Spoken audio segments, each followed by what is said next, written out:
Alors, une question de Emma qui me dit comment identifier ces échecs quand beaucoup de ce qui pourrait être considéré comme un échec ont fait l'objet de manipulation. Autorité, différence, relations toxiques.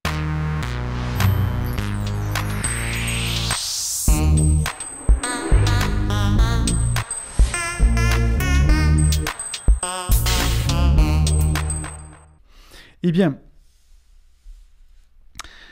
là, tu es en train de me dire, effectivement, les échecs que j'ai subis dans ma vie, je n'en suis pas responsable. C'est un problème d'autorité de mes parents, j'ai été manipulé, etc. Comment je fais pour identifier ces échecs et en faire quelque chose de positif? Et bien là, c'est vraiment un principe de reframing. J'en parle souvent, mais il faut le répéter.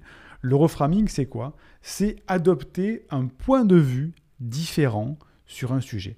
Là, par exemple, je suis en train de regarder cette petite bouteille d'huile essentielle. En face, je vois le titre, je me décale. Ah ben tiens, je vois qu'il y a un autre texte qui apparaît sur le côté que je n'avais pas vu jusqu'à présent. Ah mais oui, il y a marqué des choses intéressantes à côté. Parce que j'ai reframé mon point de vue, je me suis décalé et j'ai regardé différemment cette petite bouteille d'huile essentielle de petits grains bigarade pour ceux qui connaissent. Et bien c'est ça le reframing, se dire ok, j'ai été manipulé, j'ai eu une relation toxique, j'ai eu des relations d'autorité néfastes qui ne venaient pas de moi. Comment je peux faire pour adopter un point de vue positif par rapport à ça?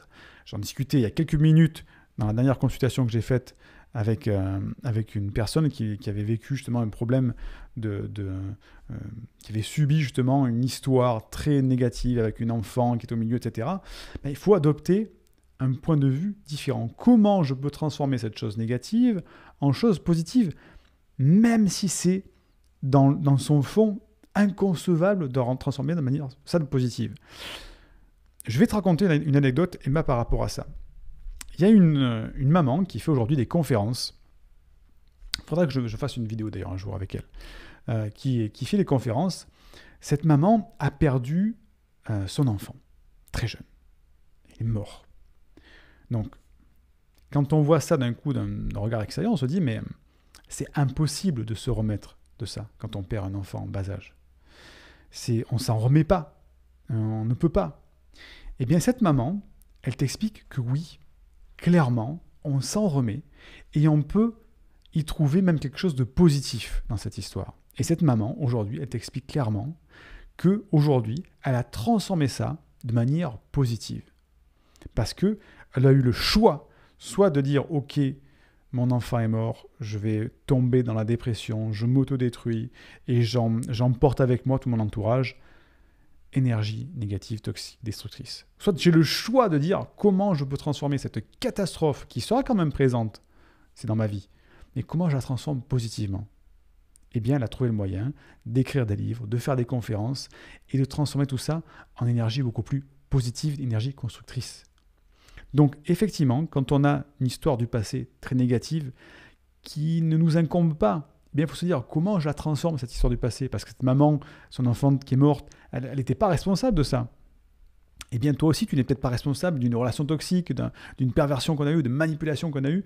Mais comment je transforme ça? Est-ce que je me mets en position de victime et je le subis et je me détruis? Ou est-ce qu'au contraire, je dis, mais comment je transforme? Moi, je vous le montre à chaque fois, c'est pas pour rien que je suis là. Je l'ai marqué sur mon téléphone, tout ce qui m'arrive est pour mon bien. Bon, là, c'est flou, vous n'allez pas bien le voir, mais vous voyez ici, voici, tout ce qui t'arrive est pour ton bien. Quoi qu'il t'arrive. Et je suis prêt à l'endosser, même s'il y a des gros problèmes qui vont arriver. Parce que c'est un point de vue à adopter. Donc, Emma, pour identifier ces échecs, quand beaucoup de ce qui pourrait être considéré comme un échec ont fait l'objet de manipulation, et se dire, ok, c'est un échec, on m'a manipulé, effectivement. Eh bien, comment je transforme ça? J'ai été manipulé, donc comment ne plus être manipulé? Comment aider les gens à ne plus être manipulés? Et tu transformes cet échec en quelque chose de constructif. Et quand tu vas avoir le regard des autres qui va se poser sur toi, tu vas dire, effectivement, mais je sors, entre guillemets, gagnante de cette histoire, parce qu'effectivement, j'ai souffert, ça a été dur, c'était compliqué, mais je suis sorti grandi. Maintenant, j'ai compris, j'ai emmagasiné de l'expérience et des connaissances par rapport à cette situation, et je peux ne plus reproduire la même erreur et expliquer à d'autres personnes comment ne pas faire la même erreur. Donc je suis sorti plus grande et j'aide les gens par rapport à ça. Et donc ça ne devient plus un échec, ça devient un moyen de grandir dans ta vie. J'espère que je t'ai aidé, Emma. Indique-moi en description à quelle adresse t'envoyer la formation offerte réservée aux personnes à haut potentiel qui s'intitule « Canalise tes pensées envahissantes et profite de l'instant présent ».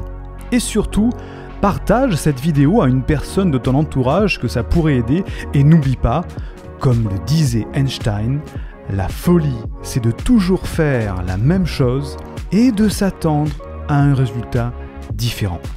Donc, si tu veux t'épanouir avec ta douance, c'est le moment d'utiliser le bon mode d'emploi, celui qui fonctionne spécialement pour toi, et de changer positivement pour faire de cette terre un monde meilleur.